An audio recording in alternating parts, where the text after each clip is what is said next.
السلام عليكم ورحمة الله وبركاته.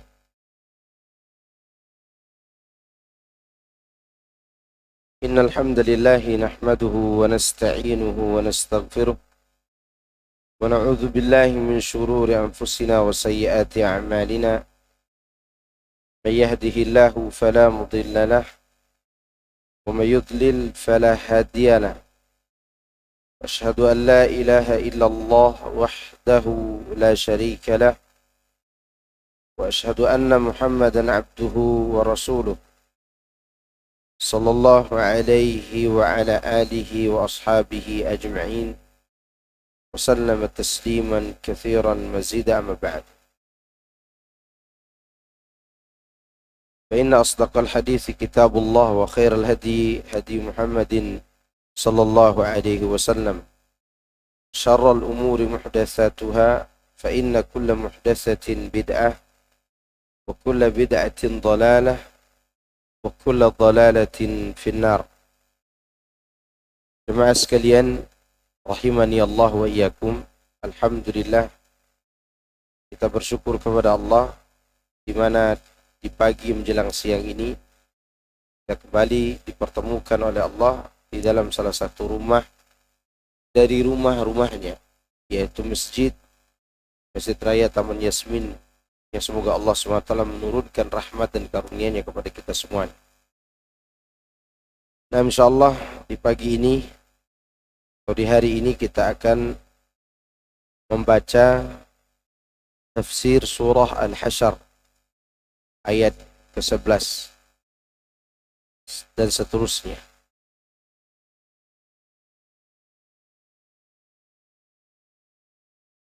أعوذ بالله من الشيطان الرجيم.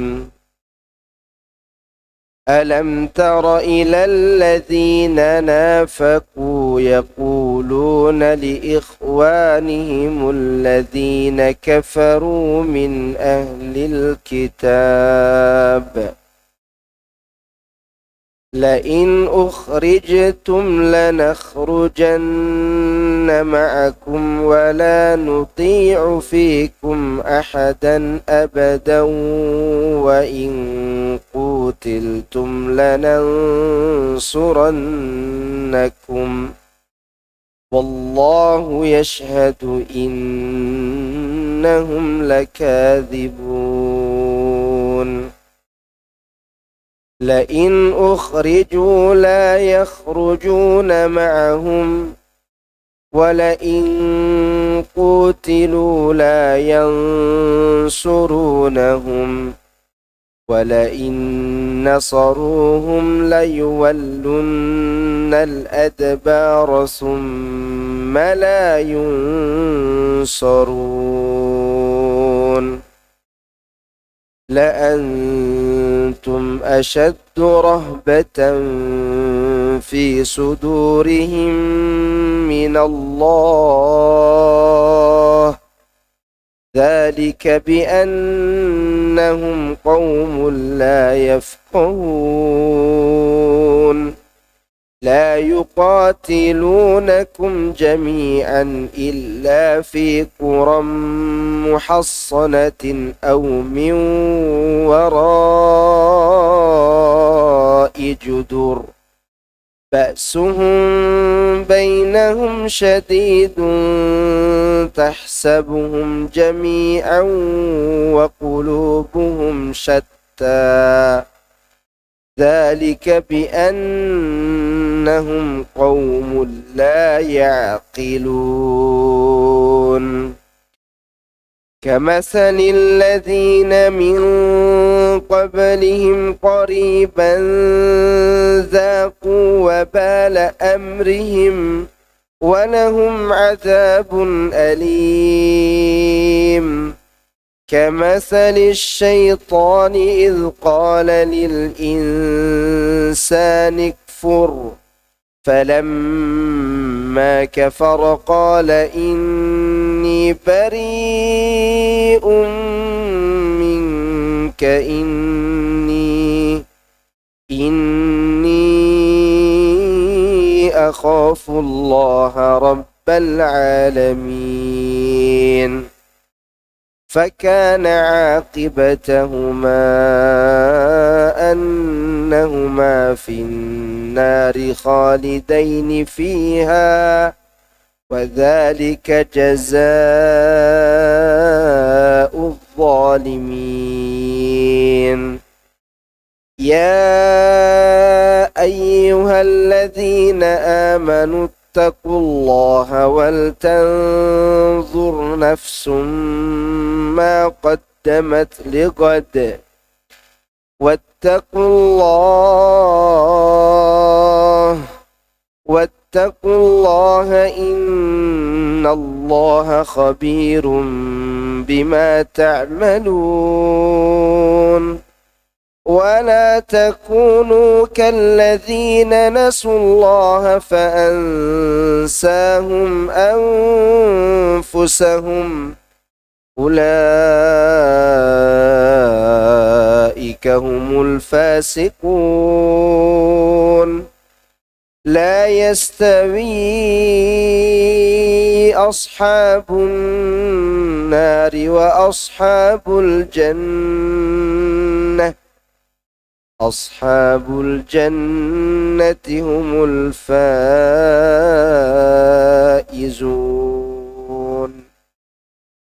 Baik, bacakan artinya Pak. Apakah kamu tidak memperhatikan orang-orang munafik yang berkata kepada saudara-saudara mereka yang kafir di antara ahlul kitab? Sesungguhnya jika kamu diusir, niscaya kami pun akan keluar bersamamu. Dan kami selama-lamanya tidak akan patuh kepada siapapun untuk menyusahkanmu, dan jika kamu diperangi, pasti kami akan membantumu. Dan Allah menyaksikan bahwa sesungguhnya mereka benar-benar pendusta. Sesungguhnya jika mereka diusir, orang-orang munafik itu tidak akan keluar bersama mereka, dan sesungguhnya jika mereka diperangi, niscaya mereka tidak akan menolongnya. Sesungguhnya jika mereka menolongnya, niscaya mereka akan berpaling lari ke belakang. Kemudian mereka tidak akan mendapat pertolongan. Sesungguhnya kamu dalam hati mereka lebih ditakuti daripada Allah. Yang demikian itu karena mereka adalah kaum yang tidak mengerti. Mereka tidak akan memerangimu dalam keadaan bersatu padu, kecuali dalam kampung-kampung yang berbenteng atau di balik tembok. Permusuhan antara sesama mereka adalah sangat hebat. Kamu kira mereka itu bersatu sedang hati mereka berpecah belah. Yang demikian itu karena sesungguhnya mereka adalah kaum yang tidak mengerti. Mereka seperti orang-orang Yahudi yang belum lama sebelum mereka telah merasakan akibat buruk dari perbuatan mereka, dan bagi mereka azab yang pedih. Bujukan orang-orang munafik itu seperti bujukan syaitan ketika mereka berkata kepada manusia, "Kafirlah kamu." Maka tatkala manusia itu telah kafir, dia berkata, "Sesungguhnya aku berlepas diri darimu, karena sesungguhnya aku takut kepada Allah Rabb semesta alam." Maka adalah kesudahan keduanya, bahwa sesungguhnya keduanya masuk ke dalam neraka, mereka kekal di dalamnya. Demikianlah balasan orang-orang yang zalim.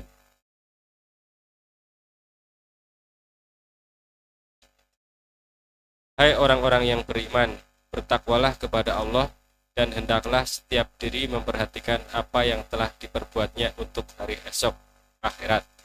Dan bertakwalah kepada Allah, sesungguhnya Allah Maha mengetahui apa yang kamu kerjakan. Dan janganlah kamu seperti orang-orang yang lupa kepada Allah, lalu Allah menjadikan mereka lupa kepada diri mereka sendiri. Mereka itulah orang-orang yang fasik. Tidak sama penghuni-penghuni neraka dengan penghuni-penghuni surga.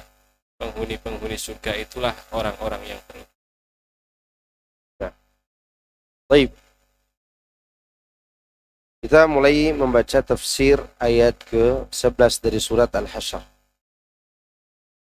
Di sini Allah memberitahukan atau memberitakan tentang keadaan orang-orang munafik. Di antara mereka seperti Abdullah bin Ubay bin Salul, Jaddu bin Qais, dan yang lainnya. Ketika mereka mengirim utusan kepada Bani Nadir. Bani Nadir itu siapa? Orang Yahudi. Ya, ini cerita bisikan-bisikan munafik kepada Bani Nadir. Kalian perangi Muhammad dan sahabat itu, kami ikut membantu. Itu maksudnya. Setelah diperangi, munafiknya tidak ada di tempat. Ini yang diceritakan. Mereka mengirim utusan kepada Bani Nadir untuk menjanjikan bantuan untuk diri mereka. Di mana Allah berfirman, "Alam tara ilal ladzina nafaqu." Apakah kamu tidak memperhatikan orang-orang munafik yang berkata kepada saudara-saudara mereka yang kafir di antara ahlul kitab? Yang dimaksud siapa yang kafir di sini? Bani Nadir, dari suku Yahudi. Sesungguhnya jika kalian diusir, niscaya kami pun akan keluar bersama kalian, kata si munafik. Dan kami selama-lamanya tidak akan patuh kepada siapapun untuk menyusahkanmu. Dan jika kamu diperangi, pasti kami ikut membantu, kata siapa? Munafik. Lalu Allah memberikan tanggapan, wallahu yashhadu innahum lakadzibun. Allah menjadi saksi atau Allah menyaksikan bahwa sesungguhnya mereka itu benar-benar pendusta. Kesana pendusta, kesini pendusta. Jadi kalau kita lihat ada orang mau jadi pahlawan kesiangan, dipastikan hatinya terjangkit penyakit munafik. Dia ingin mendamaikan banyak orang, tapi dengan cara dia, ini orang ciri-ciri sifat siapa? Munafik. Maka kenapa banyak orang jadi ateis? Awalnya begitu. Awalnya dia ingin ini benar, ini benar, ini benar, ini benar. Jadi dia semua benarkan dulu supaya dia berada dalam posisi yang aman. Jadi yang terjadi pada podcast yang ada saat ini. Cari aman. Semua diundang, semua diambil semuanya. Ini sifat, saya tidak katakan mereka munafik. Ini sifat siapa? Munafik. Mereka ingin berada dalam posisi yang mana ini? Aman. Aman harta, aman nyawa. Aman juga aww-nya. Karena kalau berperang dengan kaum muslimin, jadikan tawanan. Itu munafik.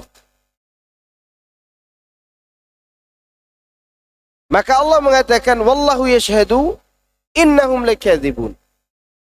Dan Allah menyaksikan sesungguhnya mereka itu benar-benar pendusta. Maksudnya mereka berbohong dalam hal bantuan yang akan mereka berikan kepada Bani Nadir tadi. Boleh jadi karena mereka telah mengatakan sesuatu, namun sebenarnya mereka tidak bermaksud merealisasikan ucapan tersebut. Atau karena tidak terjadi dari mereka apa yang telah diucapkan tadi. Oleh sebab itu Allah berfirman, wala in qutilu la yansurunahum. Dan jika orang-orang Yahudi itu diperangi, niscaya mereka tidak akan menolongnya. Mereka di sini siapa? Munafik. Janji dia, kalau kalian diperangi, wahai Bani Nadir, kami ikut bersama. Begitu terjadi peperangan dan pengusiran, kemana munafik?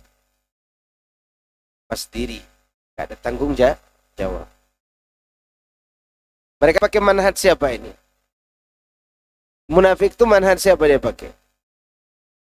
Manhaj setan. Kan nanti ada ayatnya, masaluhum kamathali syaitan idh qala lil insani kfur. Ya, gitu kan nantinya. Kamathali syaitan idh qala lil insan ukfur. Nah, itu dia. Allah memperumpamakan seperti manhajnya siapa?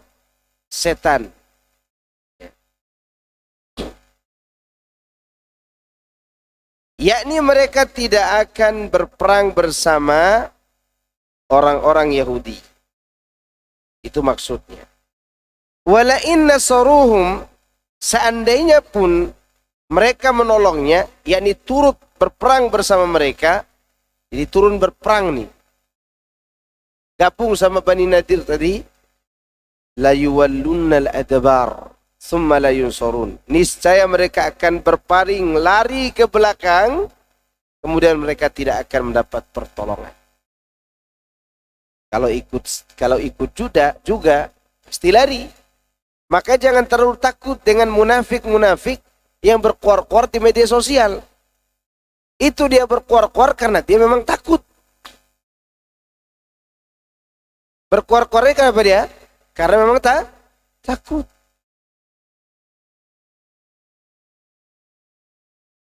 Ini merupakan berita yang berdiri sendiri. Dalam kata lain, mereka itu kalau ikut berperang, tidak akan ikut.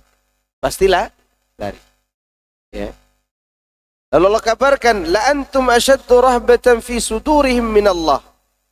Sesungguhnya kamu dalam hati mereka lebih ditakuti daripada Allah. Yakni mereka lebih takut kepada kalian dibandingkan takut kepada Allah. Ini adalah takut yang salah.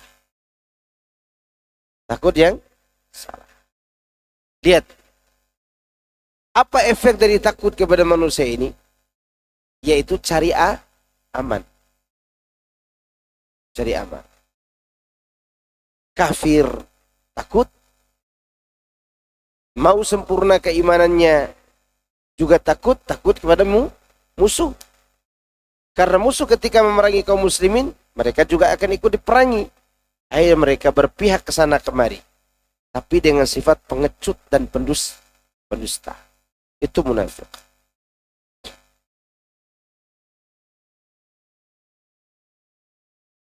Hal tersebut sebagaimana firman Allah Jalla Jalaluh.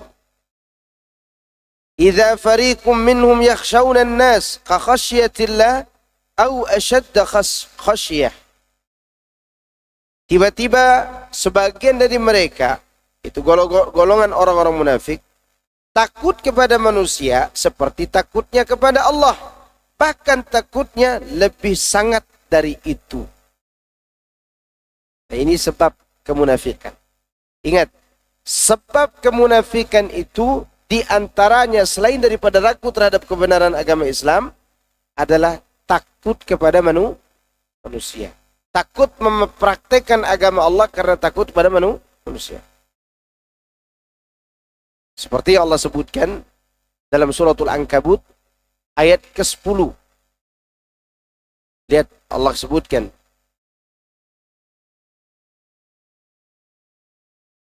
Di surat Al-Ankabut ayat ke-10. Wa minan nasi may yaqulu amanna billah. فإذا أوذي في الله جعل فتنة الناس كعذاب الله ولئن جاء نصر من ربك ليقولن إنا كنا معكم أوليس الله بأعلم بما في صدور العالمين ولا يعلمن الله الذين آمنوا ولا يعلمن المنافقين. Surat Al-Ankabut ayat 10 dan 11. Dan di antara manusia ada sebagian yang berkata, kami beriman kepada Allah. Tetapi apabila disakiti karena dia beriman kepada Allah, dia menganggap cobaan manusia itu sama seperti siksaan Allah. Jadi takutnya kepada manusia sama dengan takut kepada Allah. Ini dalil yang menunjukkan bahwa orang munafik itu dia munafik karena takut kepada manusia. Dan jika pertolongan Tuhanmu datang, niscaya mereka akan berkata, sesungguhnya kami bersama kalian wahai orang-orang Islam. Kan? Bukankah Allah lebih mengetahui apa yang ada di dalam dada alam semesta ini?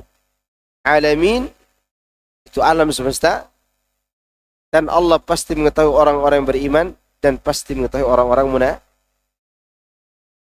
Oh, lihat. Takut mengamalkan kebenaran karena khawatir dengan gangguan manusia, ini bisa terjangkit penyakit munafik. Kenapa anda mau datang ngaji ke Taman Yasmin hari Senin, Bu? Takut dibilang Wahabi, Pak. Takutnya udah salah. Padahal dia tahu yang dikaji adalah Al-Quran dan Sunnah. Dan kita membaca dari tafsir para ulama mu'tabar. Kenapa tidak mau memakai jilbab, Bu?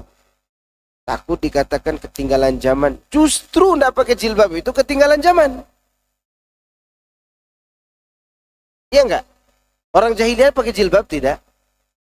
Enggak. Itu orang-orang kampungan primitif. Maka kalau ada orang membanggakan tidak pakai jilbab itu modern, dia sebenarnya orang kampungan dulu. Karena yang mendatangkan jilbab adalah syariat Allah Subhanahu wa taala. Maka ketakutan-ketakutan seperti itulah yang membuat seorang harus berada dalam berkepura-puraan. Sama seperti munafik. Ini merupakan penyakit yang menjangkit mereka. Kemudian dzalika bi annahum qaumul la yafqahun. Yang demikian itu karena mereka bukanlah orang yang faqih. Di sini diartikan tidak mengerti. Ingat, Allah menggunakan kata faqih di sini. Terkadang menggunakan kata berakal. Iya kan? Lihat, di sini Allah katakan, kenapa mereka pelin-pelan seperti ini? Kesana enggak, kesini enggak. Di antara sebab lainnya adalah la yafqahun. Apa arti la yafqahun? Yaitu tidak menjadikan apa yang mereka tahu sebagai karakter yang diamalkan.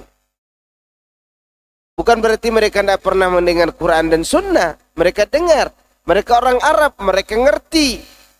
Secara pengertian ikrar. Pengakuan. Tetapi dalam mengamalkan, mereka tidak menjadikan sebagai karakter kehidupannya sendiri. Contoh sekarang.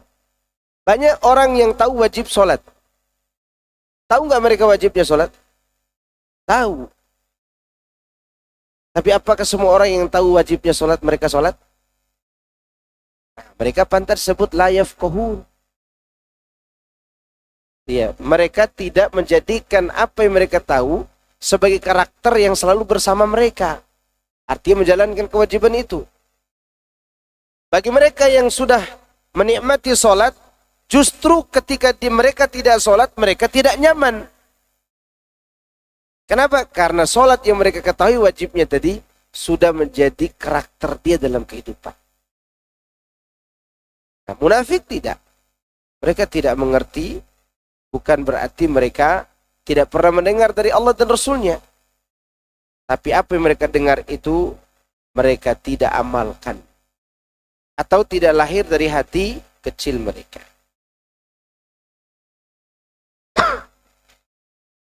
Atau bahkan orang munafik itu saking hilangnya pengetahuan, menghilangnya pengertian akal mereka, hilang pemahaman yang benar dari mereka, mereka tidak mengerti apa yang harus diperbuat. Yang mana ketika mereka perbuat, maka itu akan semakin membongkar kedustaan mereka. Itu munafik. Munafik itu tahu Allah akan mengabarkan tingkah laku mereka, tapi tetap munafik. Maka setiap kali turun ayat dan ditahu oleh orang munafik, apa kata hati mereka? Jangan-jangan menyinggung kita lagi nih. Berarti mereka mengerti nggak kalau Allah tahu isi hati mereka? Mengerti. Tapi karena tadi suka cari aman-aman saja, jadi munafik.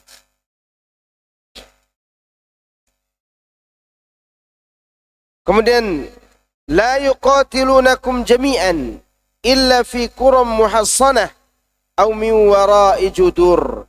Mereka tidak akan memerangi dalam keadaan bersatu padu.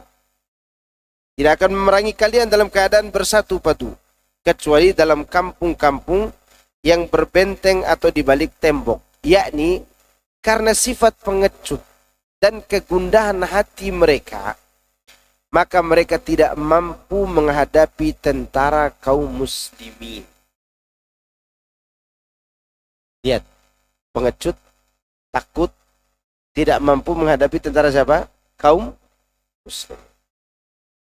Baik melalui perang tanding atau berhadapan langsung, akan tetapi dengan berlindung di dalam benteng atau di balik tembok-tembok dalam keadaan terkepung, mereka akan berperang karena terpaksa guna mempertahankan diri.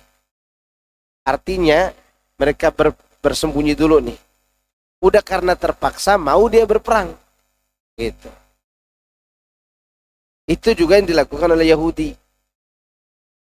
Bani Quraidah juga begitu. Nanti setelah perang Ahzab. Contoh Bani Quraidah. Bani Quraidah itu, dia betul-betul diberikan keamanan dan fasilitas yang sangat aman dari kaum muslimin ketika hidup berdampingan dengan kaum muslimin. Begitu orang Yahudi Bani Quraidah ini melihat kekalahan kaum muslimin di waktu perang Uhud, mereka berkeyakinan, oh ternyata muslim itu lemah. Lemah kaum muslimin itu. Apa yang mereka lakukan? Mereka utus utusan ke Mekah. Inilah asal muasal perang Ahzab. Gara-gara si Yahudi yang tadinya berjanji damai dengan kaum muslimin dikirim ke Mekah. Kami berjanji akan menjadi sekutu kalian dalam peperangan nanti. Yahudi-Yahudi ini dikirim surat ke Bani Ghatafan. Bani Ghatafan ini tidak ada permusuhan sama sekali dengan kaum muslimin. Tidak pernah ada permusuhan. Karena permusuhan itu berawal dari orang Quraisy yang mengusir kaum muslimin dari Mekah ke kota Madinah. Bani Ghatafan ini tidak masuk dalam grup orang-orang Arab, orang-orang Mekah. Ikut juga terprovokasi oleh Yahudi. Si Bani Quraidah. Nah, si Bani Ghatafan ini masuk akal juga. Mereka mengatakan, orang-orang Yahudi mengatakan, kaum muslimin kalah di perang Uhud, berarti mereka lemah. Sekarang kita akan kepung mereka. Itu terjadi perang apa? Ahzab. Siapa provokatornya? Bani Quraidah. Singkat cerita, dari atas banyak kaum muslimin yang menjaga benteng, yaitu menjaga parit. Kan dibuat parit tuh. Perang Ahzab itu kan perang Khandaq. Oke, berarti di bawah nih, di dalam Masjid Nabawi dan sekitarnya, nggak ada penjagaan, nggak ada benteng. Ibu-ibu dan anak-anak berada di balik tembok rumah masing-masing. Dan tidak ada tentara yang menjaga.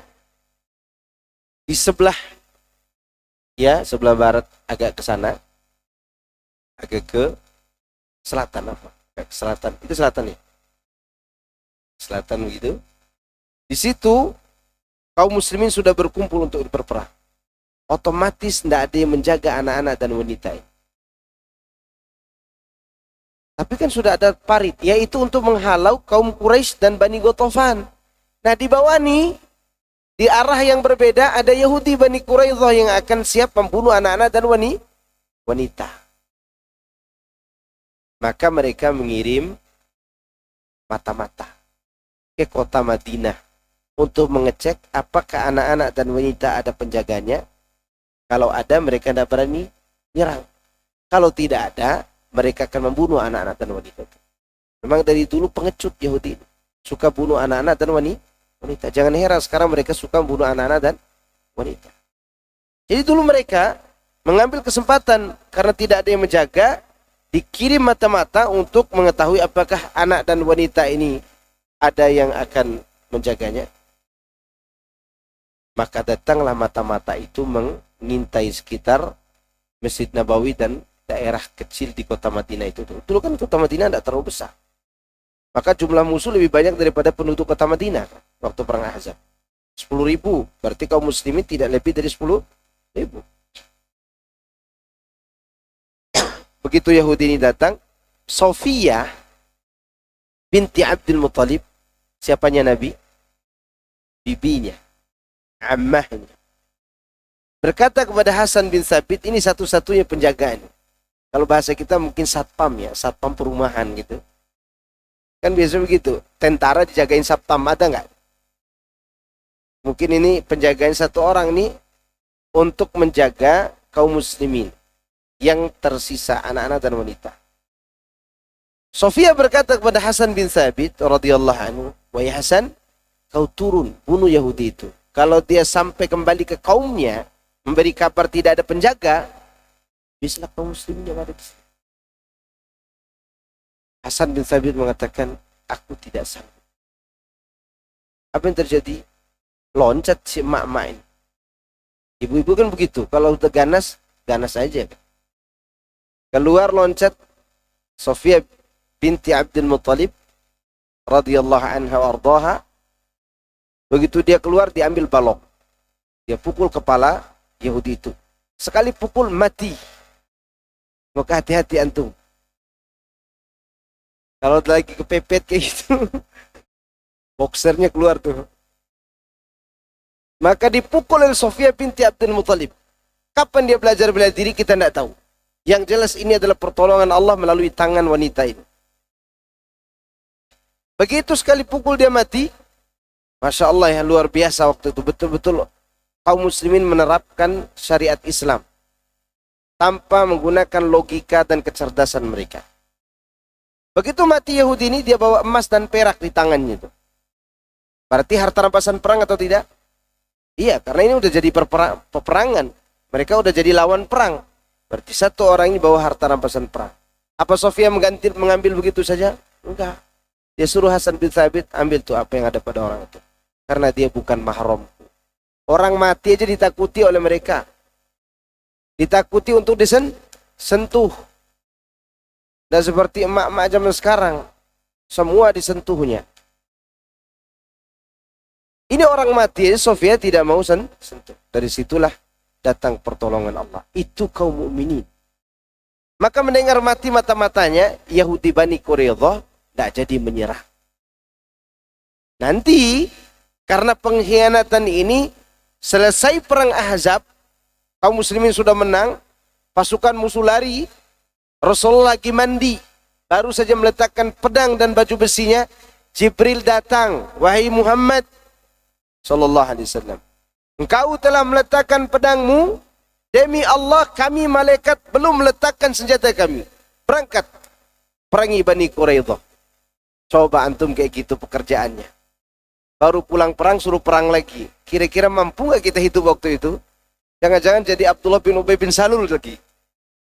Itu beratnya peperangan waktu itu. Singkat cerita, berangkat kaum muslimin.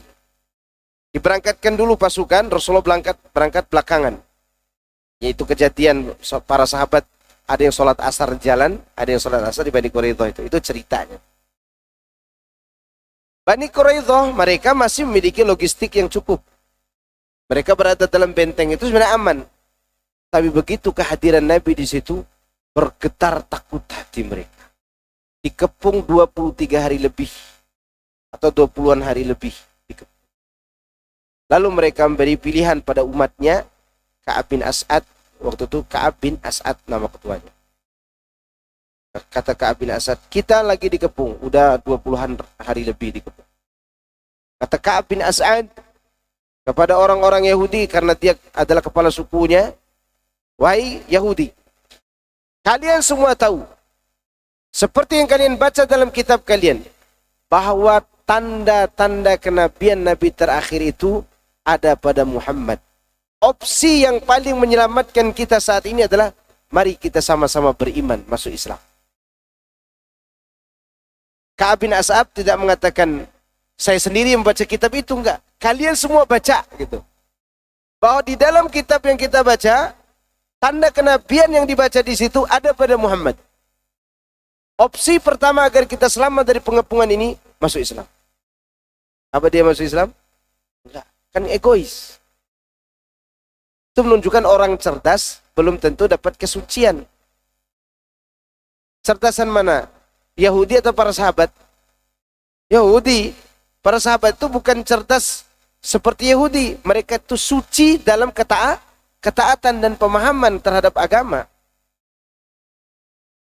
Maka tidak ada pilihan kecuali opsi kedua. Apa opsi kedua?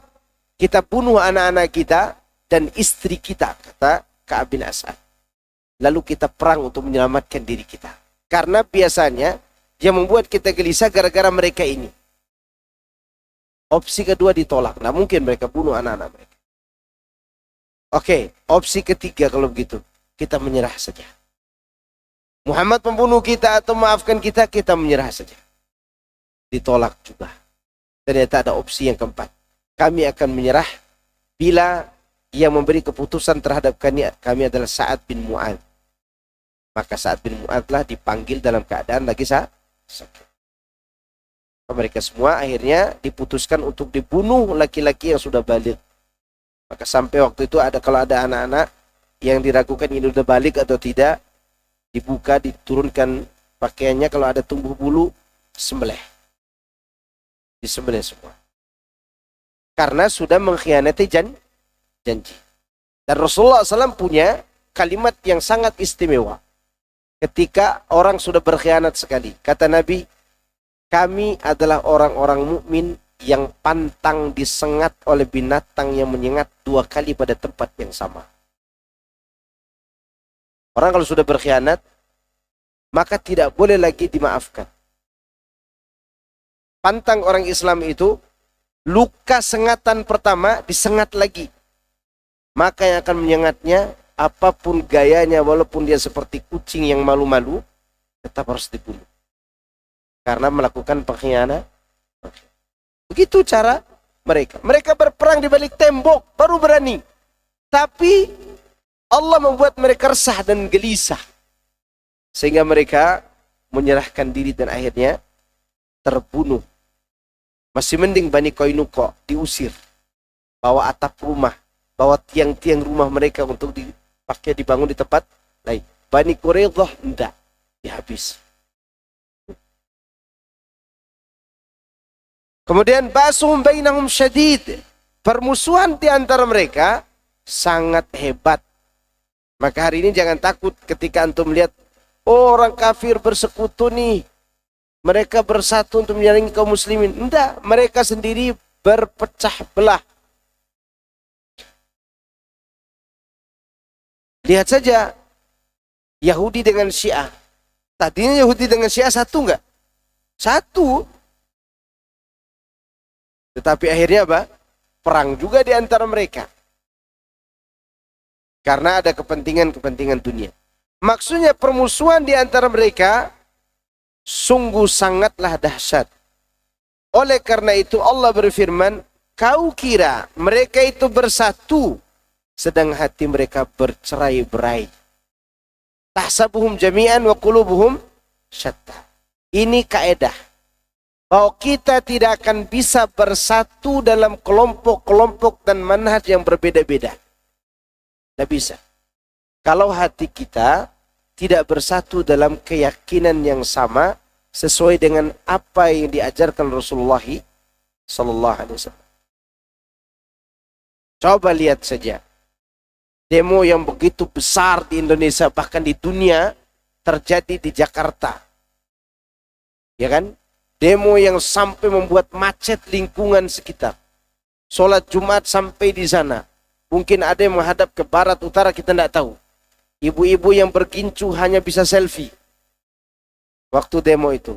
Yang mengangkat bendera, Allahu Akbar. Gitu kan. Musuhnya ketawa. Ya kan. Itu dari berbagai macam elemen. Ada Syiahnya, ada Khawarijnya, ada ini, ada itu, ada ini. Yang dibela, dia pertama kali yang berlepas diri. Siapa yang dibela waktu itu? Yang memberi fatwa. Yang dibela fatwanya. Begitu lama kemudian, akhirnya Dia yang berlepas diri dari orang-orang yang membelanya. Dicela juga. Saling mencela nggak waktu itu? Saling mencela. Nah, si jagoannya karena takut ditangkap lari ke Arab. Ke negeri Wahabi yang dia cela-cela dan caci maki. Dan itu ciri-ciri orang yang tidak memiliki keberanian. Dan itu yang terjadi di Suriah, ikhwan. Di Suriah itu tokoh-tokoh yang mengatakan kita adakan revolusi. Apa Anda tokohnya yang ada perang saat ini? Enggak, tokohnya lagi asyik-asyik di mana? Di Kuwait, di Saudi, di negara-negara Timur Tengah lainnya. Lagi asyik minum susu. Sedangkan orang-orang yang mereka provokasi sedang susah dalam keadaan tidak mendapatkan keamanan. Maka oleh karena itu jangan heran perpecahan selalu terjadi di antara mereka. Ya. Contoh, para pecinta habaib dengan yang dihabaibkan. Sekarang lagi apa? Perang. Kita lah senang tenang aja. Tidak perlu orang-orang salafi ikut masuk dalam ranah mereka. Biarkan mereka berperang sendiri. Karena persatuannya tidak dibangun di atas apa? Di atas akidah yang dibawa oleh para sahabat. Para sahabat meskipun perang di antara mereka mudah disatukan kembali. Berbeda dengan orang yang akidahnya rusak, ketika mereka bersatu, saat itulah mereka berpecah. Itu bedanya orang yang satu akidahnya, meskipun berperang, mudah disatukan kembali. Contoh, perang antara Muawiyah dan Ali. Semoga Allah mengampuni mereka semuanya. Dan merahmati mereka. Perang keduanya. Tapi akidahnya sama. Nyatu akidahnya, manhaj mereka sama. Hanya karena menuntut darah Utsman, ijtihad yang berbeda, itu saja.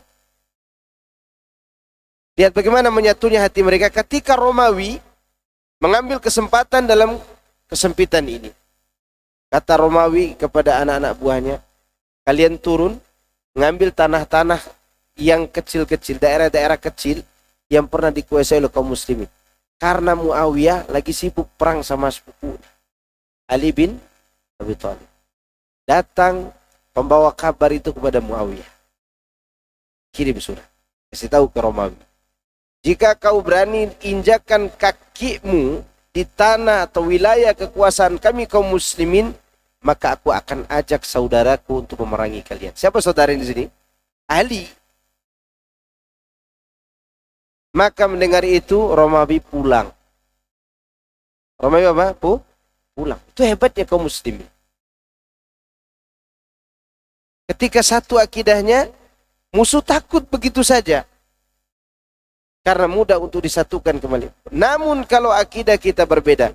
Satu ada yang mengatakan Allah di mana-mana. Satu ada yang mengatakan Allah di atas arsy. Satu ada yang mengatakan tidak tahu Allah di mana. Gimana antum bisa satukan? Nggak bisa disatukan. Karena itu berkaitan dengan keyakinan. Makanya di sini Yahudi meyakini Uzair sebagai anak Tuhan. Munafik mereka menyembunyikan kemunafikan. Gimana bisa disatukan Yahudi dengan munafik? Tahsabuhum jami'a wa qulubuhum syatta. Jadi apa yang menjadi inti persatuan itu? Hati. Jadi inti apa? Hati yang satu dalam keyakinan. Contohlah antum sekarang. Antum sekarang ini secara nasab dengan anak nyambung gak? Tak nyambung. Bahkan anak datang di daerah yang mungkin jarang diberitakan di TV. Kalau tidak ada kecelakaan dan perang di daerah itu. Tapi kita bisa duduk bersama. Apa yang membuat kita duduk bersama? Ada kitabullah yang kita bahas. Coba di sini ada yang datang minta jabatan kepada anak. Nggak ada. Pulang dia. Jadi hati yang menentukan. Maka ini kaidah yang luar biasa. Yang buat kita merasa gembira dan tidak takut lagi kepada musuh yang bersekutu. Kita katakan tahsabuhum jami'a wa qulubuhum syatta.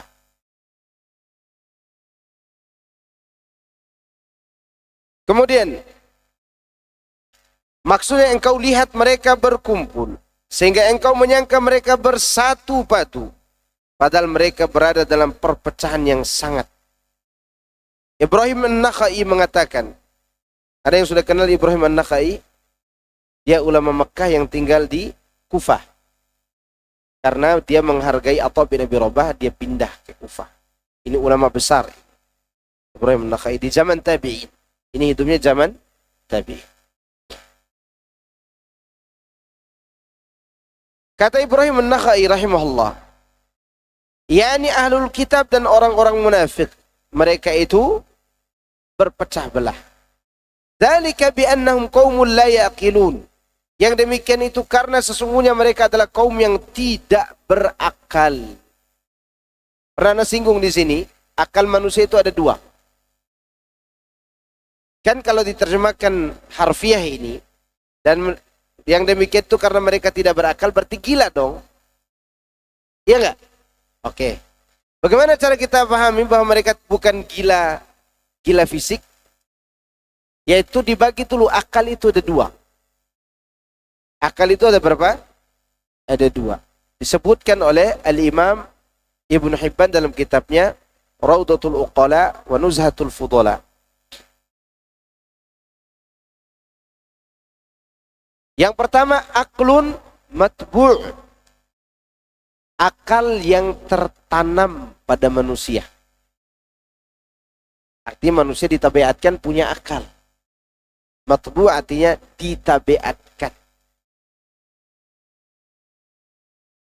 Kalau terjemahan bebasnya, akal yang ditanam. Yang membedakan antara manusia dengan hewan, yang membedakan antara orang gila dan orang waras. Namanya akal matbu'. Yang kedua, aklun masmu'. Akal yang didengar. Artinya pemahaman. Artinya apa nih? Pemahaman. Makanya coba antum lihat, orang sufi itu kayak orang gila kan? Itu bukan gila fisiknya, tapi gila pemahaman. Saking gilanya pemahaman, orang gila pun jadi wali. Maka antum akan tanya kan, kok bisa ya mereka itu menjadikan orang gila sebagai wali? Percaya lagi. Jawabannya karena akal masmu'nya yang rusak. Akal masmu' itu akal yang pemahaman. Ya apa yang kita baca, apa yang kita pelajari, itu menjadi akal kita tuh. Namanya akal masmu'. Akal yang dipahami. Maksudnya pemahaman. Kalau pemahaman kita rusak, otomatis rusak gak akal kita? Rusak. Saking rusaknya, buat Tuhan dari roti, rotinya dimakan. Kan gitu orang-orang Quraisy dulu. Buat Tuhan dari kayu, kayunya disembah. Bukan mereka tidak punya akal asal, tapi mereka rusak pemahamannya. Berarti akal yang mana yang rusak nih? Yang kedua apa yang pertama? Yang kedua. Ayat ini berkaitan dengan akal pertama apa yang kedua? Yang kedua. Aklun masmu'. Diambil dari kata sami'a yasma'u, sam'an sami'un masmu'un. Masmu'un. Jadi yang antum dengar, antum pahami, itu menjadi akal. Akal jenis kedua. Kalau salah yang didengar, salah dipahami, maka akalnya juga ikut salah dan rusak. Coba hari ini. Habibnya ngomong apa saja diikuti nggak oleh pengikutnya? Ikut. Semua diikut. Bahkan Habibnya bawa air ini berapa sebotol nih? Nggak sampai 3.000 saya kira. Kalau udah dibuka oleh Habib botolnya, ini, nggak begini. Saya minum ya. Bismillah. Udah diminum segini, ditutup lagi. Lelang. 1 juta. 1,5 juta. Dibeli nggak oleh jemaahnya? Kenapa dia beli? Hilang akalnya. Gimana air cuma disentuh oleh bibirnya yang merokok aja, dibeli 1 juta?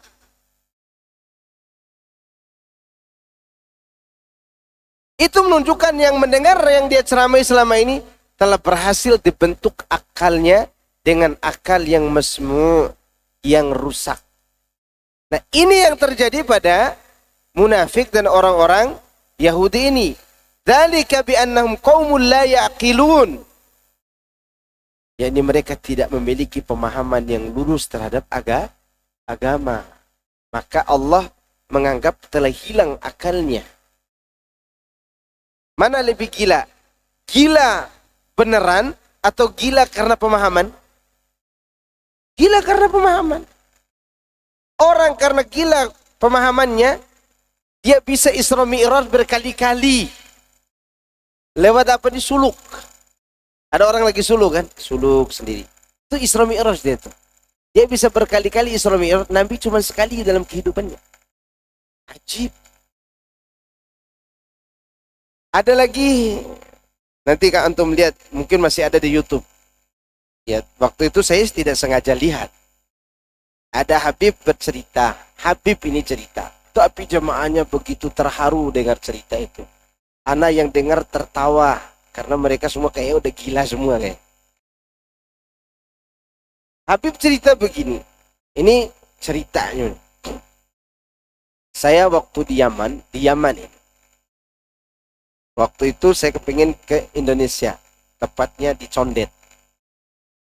Semua orang tahu Condet di mana ya? Saya sengaja sebut Condet supaya antum cari tahu di YouTube nih. Ini ceritanya.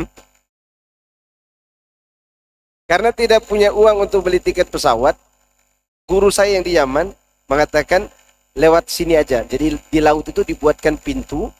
Jadi masuk lewat laut sampai di Condet. Kayak Doraemon tuh. Kayaknya terpengaruh dengan Doraemon deh. Pintu ajaib dibuat tek itu masuk. Itu terharu jemaahnya itu. Kenapa? Karena akal mereka yang mendengar selama ini sudah dirusak. Doktrin di bawah alam sadar namanya. Apa doktrinnya? Habib tidak pernah salah. Itu doktrin. Terus dicerita lagi. Waktu itu saya pegang kepala guru saya.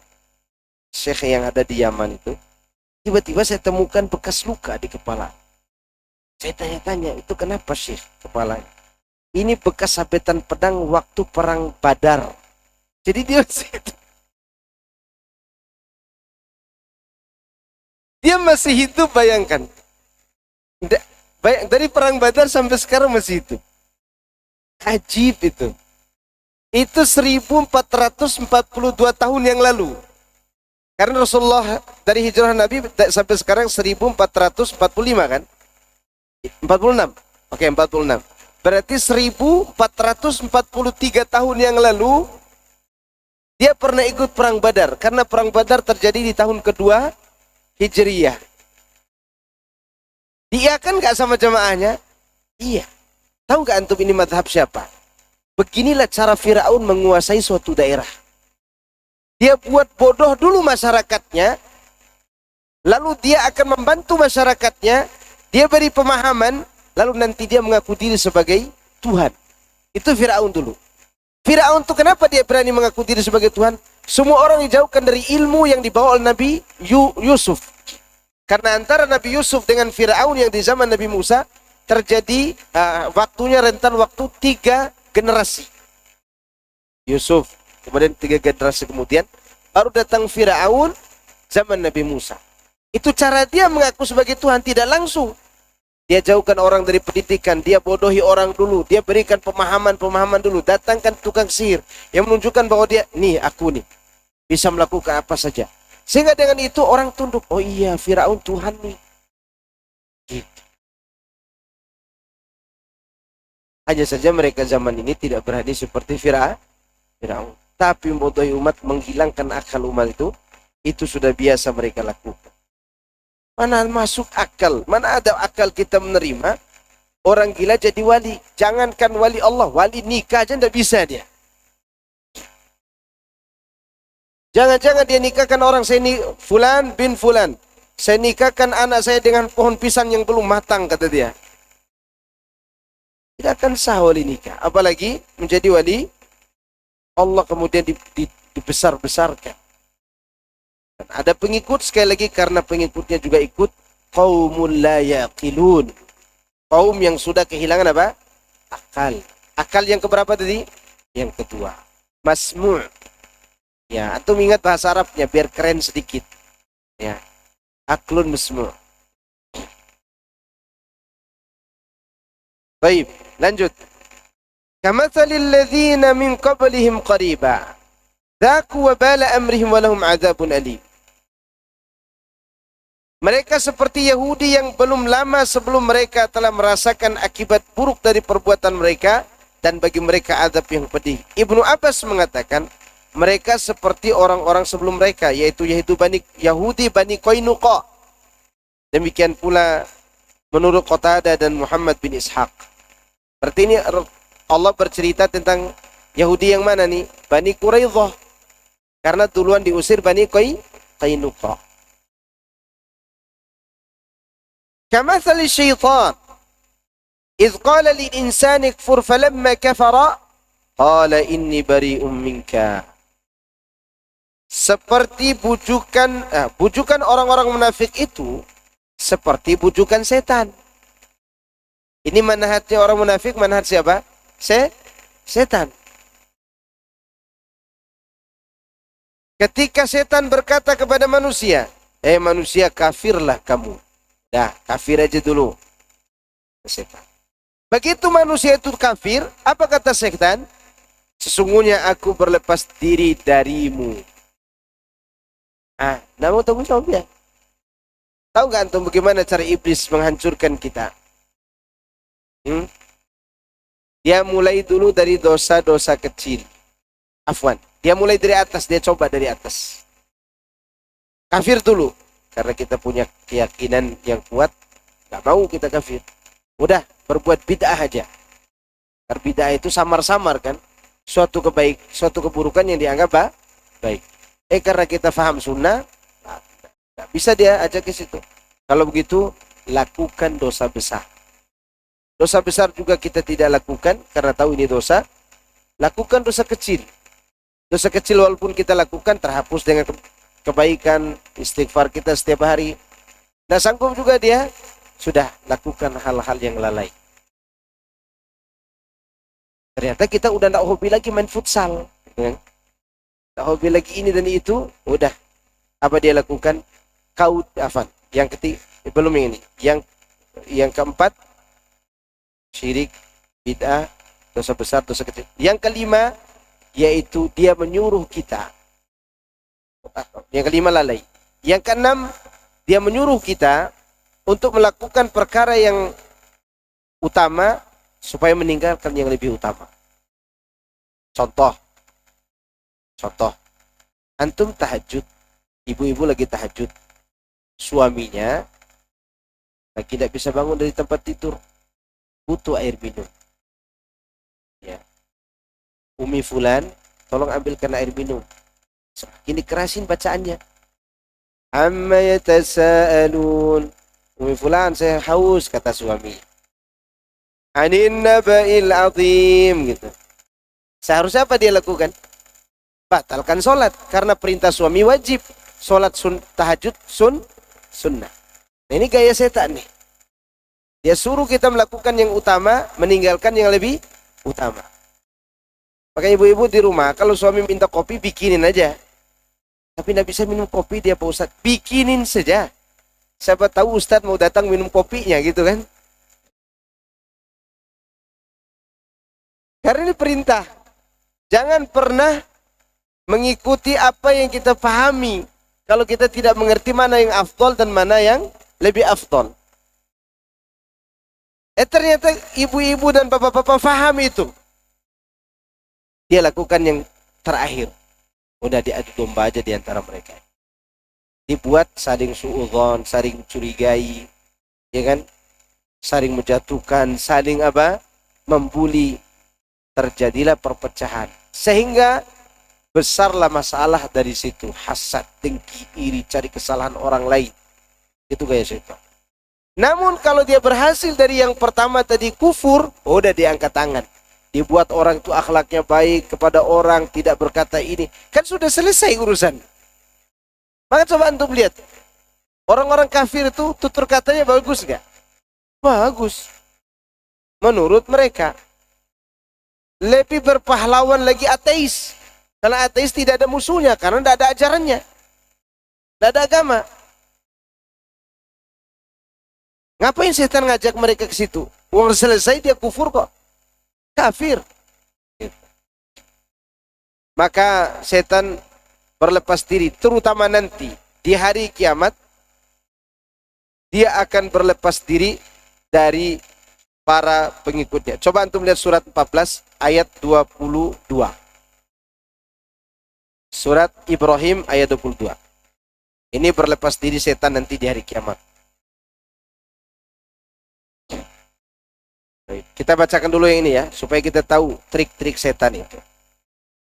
وقال الشيطان لما قضي الأمر إن الله وعدكم وعد الحق ووعدتكم فأخلفتكم وما كان لي عليكم من سلطان إلا أن دعوتكم فاستجبتم لي فلا تلوموني ولوموا أنفسكم ما أنا بمصرخكم وما أنتم بمصرخي إني كفرت بما أشركتموني من قبل إن الظالمين لهم عذاب أليم. Dan setan berkata ketika perkara hisab telah diselesaikan. Artinya, udah masuk surga, udah masuk neraka. Kata setan, sesungguhnya dulu Allah telah memberi janji kepada kalian dengan janji yang benar. Dan aku pun menjanjikan kepada kalian, tapi aku menyalahinya. Tidak ada kekuasaan bagiku terhadap kalian, artinya aku tak mampu mempengaruhi kalian. Melainkan sekedar aku menyeru kalian, lalu kalian mematuhi aku. Oleh sebab itu, janganlah kamu mencerca aku, tapi celahlah diri kalian sendiri. Kemudian lepas tangan. Aku tidak dapat menolong kalian, dan kalian pun tidak sanggup menolong aku. Sesungguhnya aku tidak membenarkan perbuatan mempersekutukanku dengan Allah sejak dahulu, kata iblis. Sungguh orang yang zalim akan mendapat siksa yang pedih. Kira-kira apa dalam benak pengikutnya waktu itu? Mudah-mudahan iblis menolong kita. Atau minimal dia bertanggung jawab sendiri di atas perbuatan ini. Lalu iblis mengatakan seperti ini. Ya. Kecewa nggak mereka? Kecewa. Maka jangan taklid buta beragama. Nanti kecewa kita di hadapan orang-orang yang menyesatkan kita, termasuk iblis. Seperti itulah gaya-gaya munafik. Ketika Yahudi menuntut mereka, mana pertolonganmu? Munafik akan bersikap seperti karena setan gayanya. Kemudian yakni perumpamaan orang-orang Yahudi ketika ditipu orang-orang munafik yang pernah menjanjikan akan memberikan bantuan kepada mereka, dan ucapan orang-orang munafik tersebut kepada diri mereka, jika kamu diperangi maka kami akan membantumu, kata munafik. Namun tatkala benar terjadi dan mereka terkepung serta diperangi, maka orang-orang munafik itu berlepas diri dan membiarkan mereka hancur lagi binasa, terutama Bani Quraidah yang dihabisi oleh kaum muslimin. Maka perumpamaan mereka ini seperti setan yang telah membujuk manusia untuk kafir ketika berlindung kepada Allah darinya, tetapi setelah masuk ke dalam bujukannya, setan berlepas diri dengan mengatakan, inni akhafullah rabbal alamin, sungguh aku takut kepada Allah Rabb semesta alam. Orang setan itu tahu nggak perbuatan syirik itu salah? Tahu. Setan, iblis dikeluarkan dari surga, berbuat syirik atau tidak? Tidak berbuat syirik. Tapi dia membangkang. Namun secara pemahaman, dia tetap melakukan kesyirikan, yaitu mempersekutukan Allah dengan dirinya.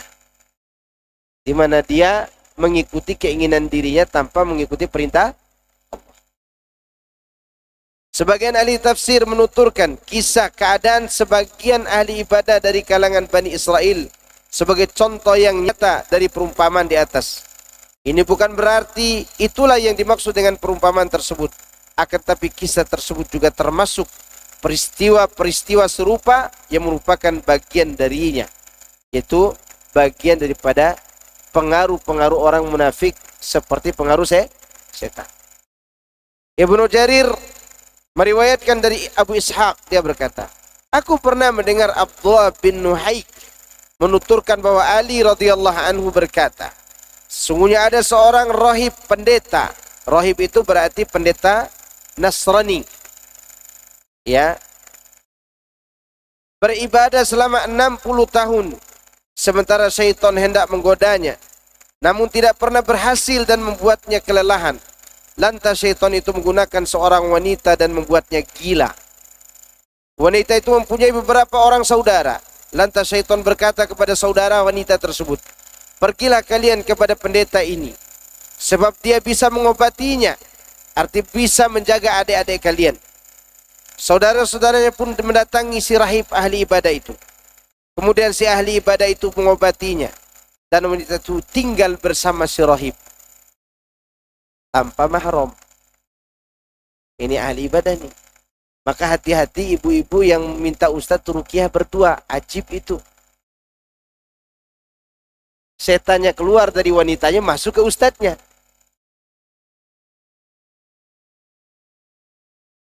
Kemudian si rahib itu pun mengobatinya dan wanita itu tinggal bersamanya. Pada suatu hari ketika si rahib itu berada di tempat si wanita, hatinya pun tertarik oleh wanita tersebut. Lalu dia menyetubuhinya, menzinahinya, hingga akhirnya wanita itu pun hamil. Maka kemudian rahib itu pun mendatangi wanita itu. Takut ketahuan hamilnya, dia membunuh wanita itu. Zina, bunuh, dua dosanya. Ketika saudara-saudara wanita itu datang, setan pun berkata kepada si rahib, aku adalah sahabatmu. Sungguh engkau telah membuatku kelelahan. Aku yang telah membuatmu seperti ini, karenanya taatilah aku. Niscaya aku akan menyelamatkan dirimu dari apa yang telah aku perbuat terhadapmu. Bersujudlah kepadaku, kata setan. Ya. Maka rahib itu bersujud di hadapan setan tersebut. Jadi si setan ini berjanji akan menolong dia dari dua orang saudara si wanita itu, atau dari saudara-saudara wanita itu. Cara kau agar aku tolong, sujud kepada aku, kata setan. Maka dia pun sujud. Berarti telah kafir enggak? Dari ahli ibadah menjadi kafir, ahli menyembah iblis. Setelah dia bersujud, setan itu berkata, sesungguhnya aku berlepas diri darimu. Sudah finish. Sesungguhnya aku takut kepada Rabb semesta alam. Inilah 3 dosa yang selalu tarik-menarik. Zina, bunuh, kufur atau syirik. Maka ketiga sifat ini Allah lindungi walinya dari 3 dosa ini. Karena kalau sudah dilakukan satu, akan menarik kepada yang satu. Kalau sudah menarik pada satu, akan menarik lagi satu. Itu butuh waktu, rentan waktunya panjang. Contoh, kita udah tahu contoh di sini. Kita contoh dalam kehidupan kita hari ini. Ada seorang laki-laki suka dengan anak tetangganya, dan anak tetangganya suka pakai rok mini, baju sejari. Si tetangga tertarik. Ternyata si wanita ini tidak suka sama dia. Ternyata wanita ini suka sama anak tetangga yang 40 meter dari situ rumahnya.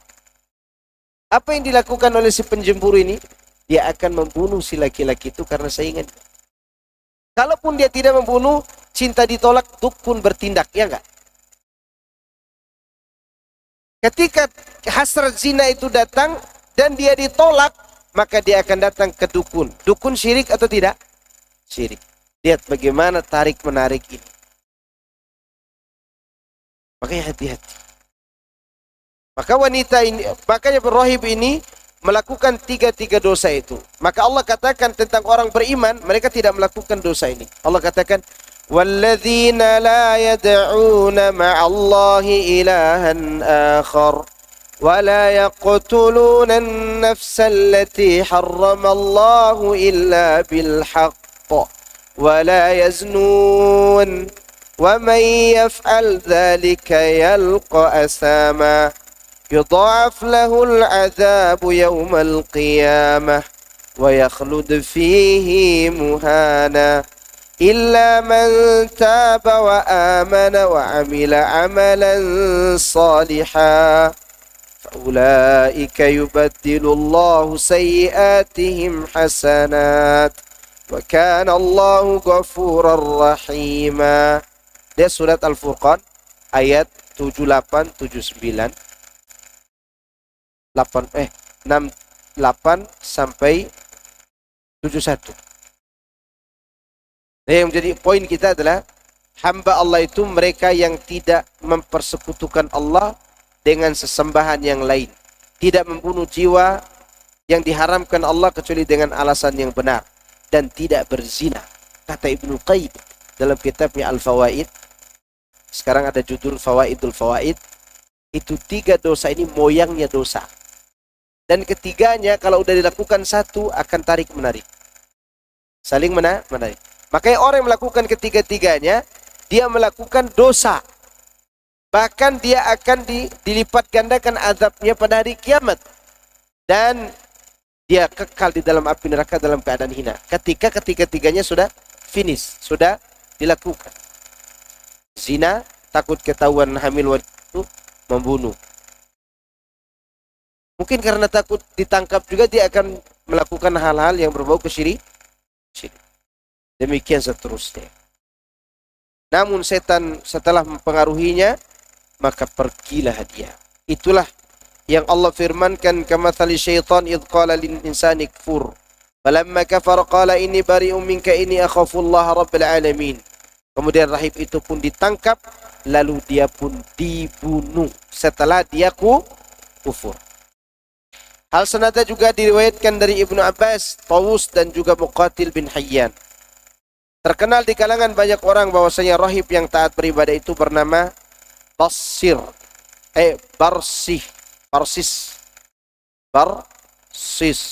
ya, wallahu a'lam. Ini menunjukkan bahwa menjadi orang taat itu semakin banyak goda. Semakin banyak goda. Ya.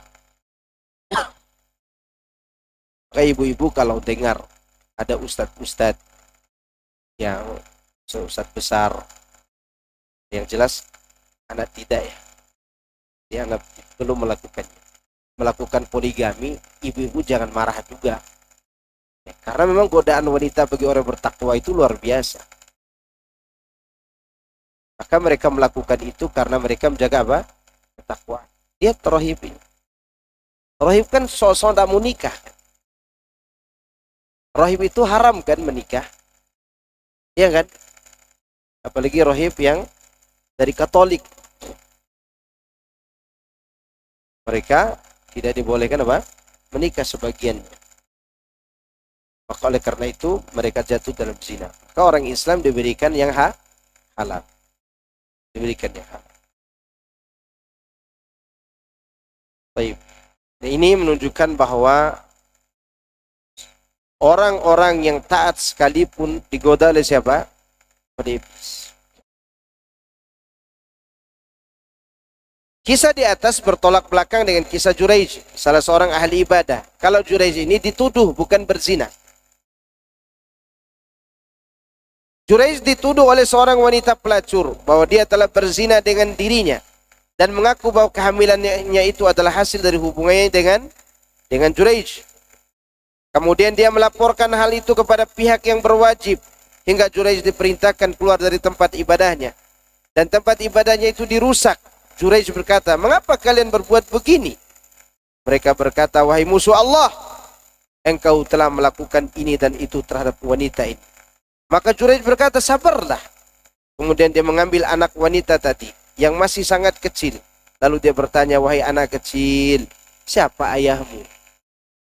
Kata anak itu, "Ayahku pengembala kambing." Jadi wanita ini, Juraij itu, dia ahli ibadah. Yang ketika dia ibadah sunnah, ibunya panggil. "Juraij," kata ibunya. Juraij katakan dalam dirinya, "Apakah aku harus mendengar ibuku atau teruskan ibadah?" Dia teruskan ibadahnya. Tentu ini ibadah sunnah. Datang lagi ibunya manggil, Juraij. Dia pun bingung, ibadah atau dengar kata ibu. Karena tidak mendengarkan beberapa panggilan ibunya, ibunya berdoa, Ya Allah, jangan kau matikan Juraij kecuali setelah dia bertemu dengan pelacur. Yang salah ibunya apa Juraij? Juraij. Salah ibu, salah Juraij. Ya, ibunya kesal kan ibunya. Kan wanita begitu, kalau kesal nggak tahu apa yang keluar dari mulutnya. Maka orang-orang yang hasad kepada Juraij mengirim wanita pelacur ini menggoda Juraij. Juraij ini tidak tergoda dengan wanita ini. Ya, bagi Juraij si wanita ini ya seperti benda-benda mati begitu, karena Juraij ini memang taat beribadah. Nah, si wanita ini karena tidak sanggup menggoda Juraij, dia berzina dengan penggembala kambing di sekitar tempat ibadah itu. Begitu hamil, orang-orang bertanya, siapa ayahnya itu? Juraij. Begitu dia melahirkan, anak kecil di bawah. Ini anak Juraij. Tempat ibadah Juraij dihancurkan, Juraijnya diadili, maka sudah dipukuli. Ketemu dengan pelacurnya, terjawab gak doa ibunya? Jawab, karena kesalahan Juraij, tapi dia tidak berzina. Lalu Juraij ingin anak kecil ini jadi saksi, ini namanya karomah. Namanya apa? Karomah. Karena dalam Islam ada berapa orang anak kecil yang bisa bicara. Nabi Isa, sahabat Juraij, sahabat Ashabul Ukhdud, yang terakhir kali masuk ke dalam api itu ibu dengan anaknya. Kemudian ada mengatakan anak kecil yang menjadi saksi Nabi Yusuf ketika dia dituduh berzina dengan wanita itu. Keluarga wanita yang menjadi saksi waktu itu anak kecil juga. Dan yang meriwayatkan demikian. Yang jelas tiga ini yang pasti berbicara. Termasuk ini. Maka anak itu mengatakan, bukan Juraij ayahku, tapi itu pengembala kambing. Itu menunjukkan godaan wanita juga sangat berbahaya. Sebenarnya wanita itu telah berzina dengan seorang pengembala kambing hingga hamil. Dan setelah Bani Israel mengetahui kebenaran tersebut, maka mereka mengagungkan Juraij dan beri hormat kepadanya. Mereka berkata, kami akan membangun kembali tempatmu dari emas. Tetapi Juraij menolak. Kata Juraij, tidak. Tetapi bangun kembali bangunan itu seperti semula dari tanah. Ya. Ini kisahnya Juraij. Berarti Juraij termasuk ahli ibadah yang dilindungi oleh Allah. Tapi karena kesalahannya, dia didatangi oleh wanita. Kan ibunya tidak mengatakan dia berzina. Jangan kau matikan dia sampai bertemu dengan wanita pelacur. Katamu. Makanya yang taat beribadah jangan juga abaikan hak orang tua dan hak orang yang wajib diberikan. Termasuk suami juga. Ada suami-suami dikir aja pekerjaannya. Tidak pernah diperhatikan istrinya. Istri udah berdandan cantik sebegitu cantiknya. Tengoknya sebentar. Padahal dia harus melihat ibadah istrinya itu sebentar. Nanti zikir lagi. Sampai ada seorang wanita datang kepada anak, dua orang datang. Satunya mahram anak sendiri. Dia bilang, saya mau cerai dari suami saya. Kenapa? Habis bertahun-tahun tidak pernah cari nafkah yang benar. Pekerjaan sekarang udah zikir lagi. Zikir tasawuf itu. Nah, pagi, duha, kapan? Setelah itu dia pergi mancing. Akhirnya Ana sarankan udah, kalau kamu sudah kuat untuk cerai, cerai. Tapi tidak boleh lama-lama menjanda, harus cari cepat pengganti. Oke, alhamdulillah sudah nikah. Satunya lagi, tapi ini tidak jadi cerai. Karena ana nasihati, bisa dinasihati ini karena ikhwan kita. Tadi kan orang tasawuf, tidak bisa kita nasihati. Yang ini kata ibu tuh, saya mau minta cerai sama suami saya. Kenapa? Tidak pernah dia makan sama saya Pak Ustadz. Tidak pernah dia candain saya selama ini. Terus apa pekerjaan? Pulang dari masjid baca buku. Selesai baca buku ke masjid lagi. Kapan ngobrol sama saya, kata dia. Akhirnya suaminya setelpon. Begini. Jadi suami itu ya dikit romantis lah sama istri. Karena itu hak dia juga. Ya walaupun umur kalian sudah senja, tapi cinta tidak akan senja. Akhirnya suaminya paham. Sekarang alhamdulillah tidak jadi cerai. Sampai sekarang masih bertahan. Itu terjadi tahun 2012. Maka itu juga harus dijaga. Jangan sampai istri kita nanti berdoa yang lain. Ini suami zikir dulu. Semoga keluar ketemu ibu-ibu riting kanan belok kiri itu. Habislah kita tuh. Ini akan menjadikan kita sebagai orang yang salah kaprah. Jadi godaan setan itu dari segala arah. Digambarkannya sebuah kebaikan, ternyata itu bukan kebaikan. Baik. Fakana akibatahuma annahuma finnari khalidaini fiha. Lalu akibat keduanya, mereka berada dalam api neraka dalam keadaan kekal selama-lamanya. Itu cerita di surat Ibrahim ayat 22 tadi. Pengikut iblis dan juga orang-orang yang bersama iblis itu sama-sama di dalam neraka. Maksudnya kesudahan akhir bagi seorang yang memerintahkan kepada kekufuran serta pengikut yang melakukannya, mereka berada di neraka Jahannam, kekal di dalam. Wadzalika jazaa'ul zalimin. Demikianlah balasan bagi orang-orang yang zalim. Siapa orang zalim? Masih ingat gak? Arti zalim itu apa? Tidak menempatkan sesuatu pada tempatnya. Ibadah seharusnya dilakukan kepada Allah, dilakukan kepada selain Allah. Cara seharusnya mengikuti Nabi, malah milih cara sendiri. Ini namanya menempatkan sesuatu bukan pada tempatnya. Itulah zalim. Baik, sekira itu yang bisa Anda sampaikan. Insyaallah ayat 18 sampai 20 dan seterusnya kita akan bacakan pada pertemuan kita yang akan. Nah, ada yang bertanya silakan. Tafadhol.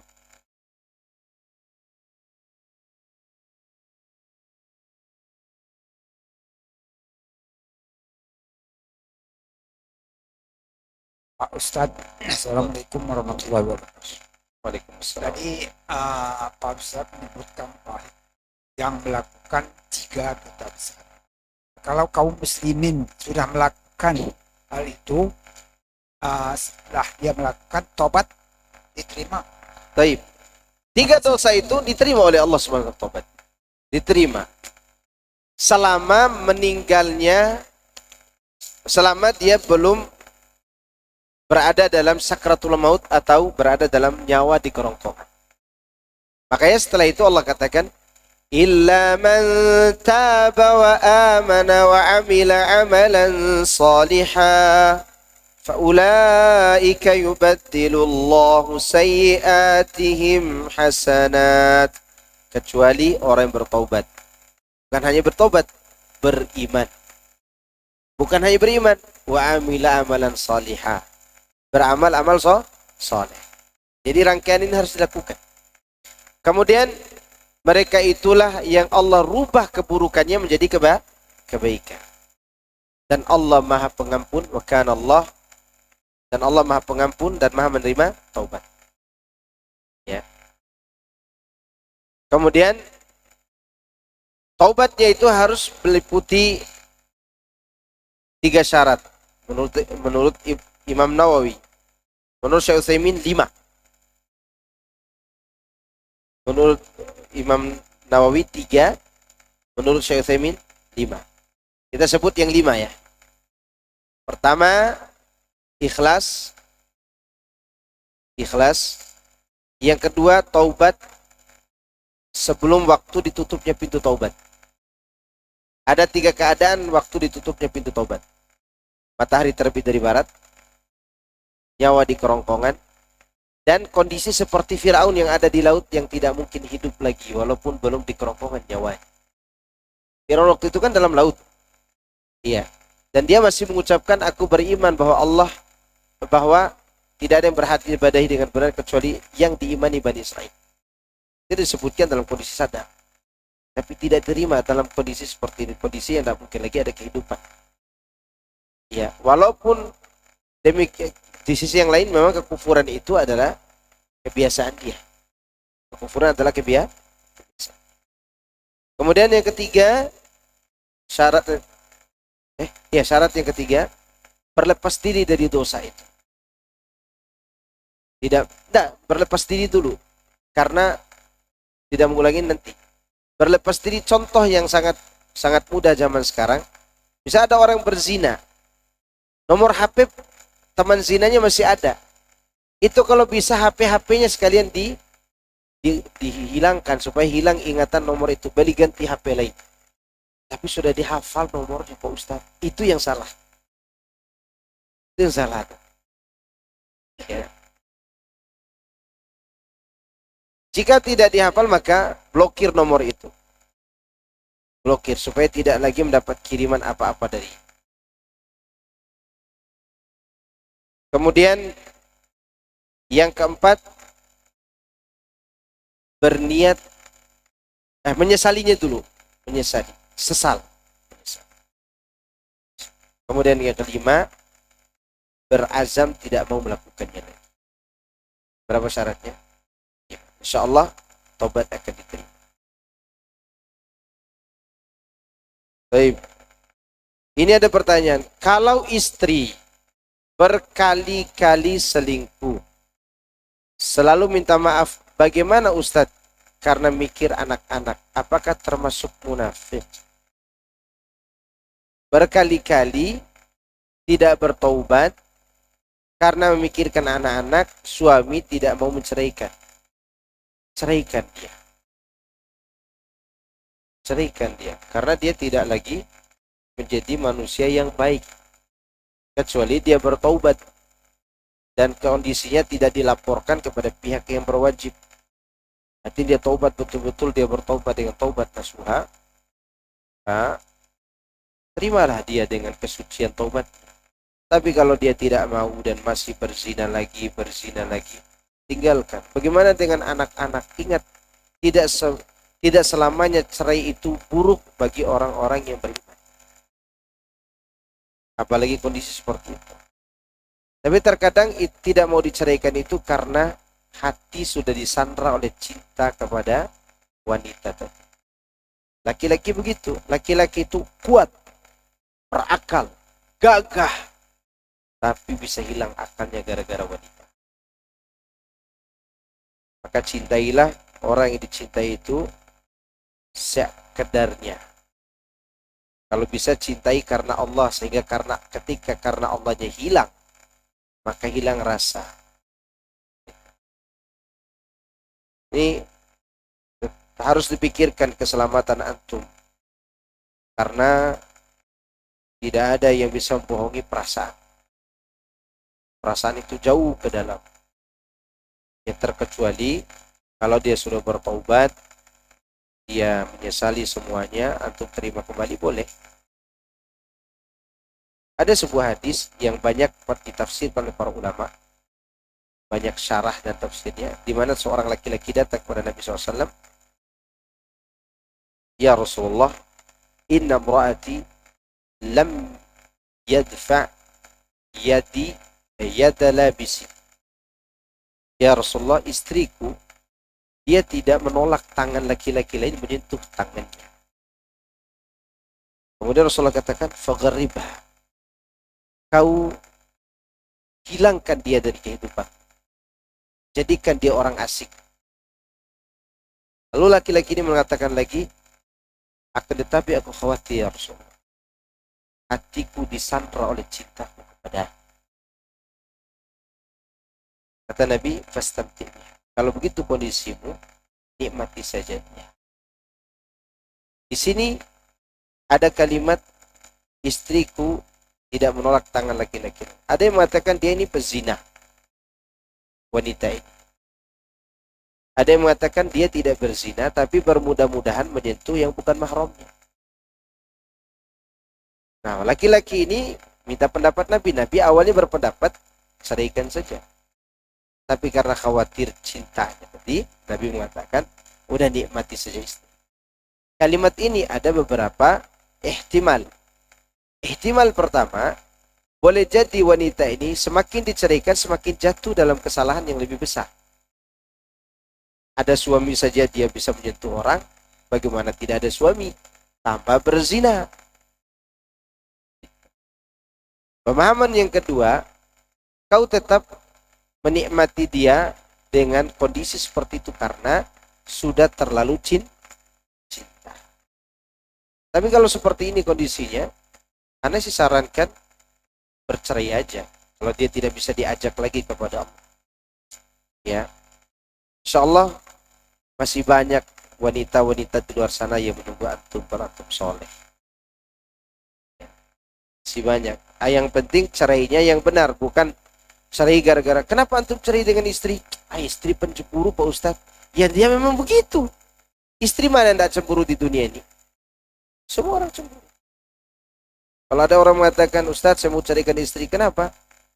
Itu suka ngomel-ngomel. Kenapa tidak nikahi aja sama yang bisu dulu? Kan selesai. Itu pun tidak selesai urusan. Dia minta begitu. Kamu minta apa istriku? Dia minta HP Samsung dibelikan iPhone. Kan tidak bisa ngomong. Itu sudah jadi masalah. Maka kalau dia tidak, maka di dalam surat tolak itu, kecuali mereka yang melakukan berzina dengan terangan. Kalau sekedar salah biasa-biasa, udah maafin aja. Wanita itu memang begitu. Ya. Baik, pertanyaan berikut Ustaz, adakah doa untuk membangunkan orang tidur? Sedangkan doa bangun tidur, Alhamdulillahilladzi ahyana ba'da ma amatana wa ilaihi nusyur. Sering dikumandangkan di masjid-masjid musola setiap menjelang subuh untuk membangunkan warga dengan ta'awudz, basmalah dan berdoa bangun tidur baca 3 kali dan bacakan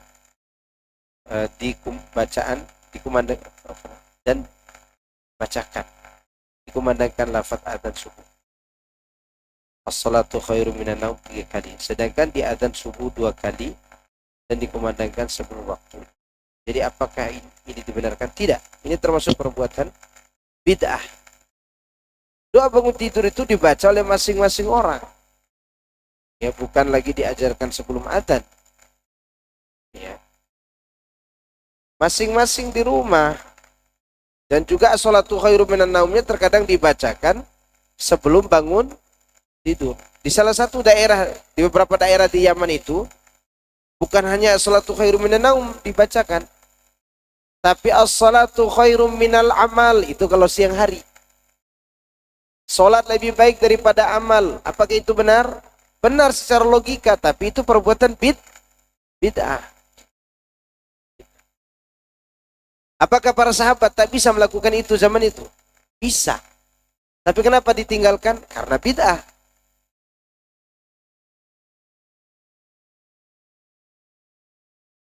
Maka yang benar cukup adzan itu.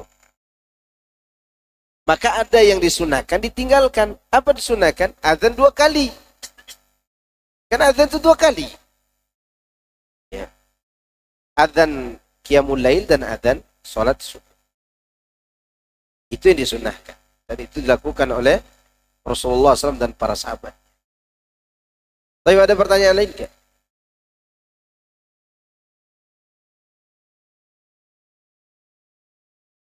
Menyesal, betul-betul. Iya, di saat kita mengingat dosa itu kita menyesal. Menyesali. Setiap kali mengingatnya menyesal. Itu namanya menyesal. Jangan dinikmati. Dinikmati di podcast, ya kan? Dinikmati di wawancara. Itu namanya menikmati, bukan menyesal. Senang karena telah berbuat dosa jadi terkenal. Namanya bukan menyesal namanya. Kalau dia menyesal. Setiap waktu dia ingat dosanya, dia menyesal. Itu bagus. An-nadamatu taubah. Oleh karena itu Nabi SAW mengatakan menyesal itu adalah taubat. Dan itu tabiat jiwa. Syarat yang keempat ini termasuk tabiat jiwa manusia. Manusia itu ditabiatkan dengan 3 tabiat. Suka berbuat dosa, menyesal, suci, tenang. Menyesal itu ada 2. Menyesal tercela dan menyesal terpuji. Kapan tercela? Ketika menyesal di saat tidak lagi berguna penyesalan. Setelah mati, masuk neraka. Kapan menyesal itu berguna? Ketika sebelum meninggal dunia, dia bertaubat dengan penuh penyesalan. Kita disebut at-taubatu, an-nadamatu taubah. Menyesal itu adalah taubat. Itu menunjukkan inti dari taubat apa? Menyesal. Karena perasaan itu semakin selalu akan ada. Melepas diri kan bisa aja sekali dilepas. Tapi perasaan menyesal, ya selalu menyertai apa? Jiwa. Cukup ya. Subhanakallahumma wa bihamdika asyhadu an la ilaha illa anta astaghfiruka wa atubu ilaik. Assalamualaikum warahmatullahi wabarakatuh.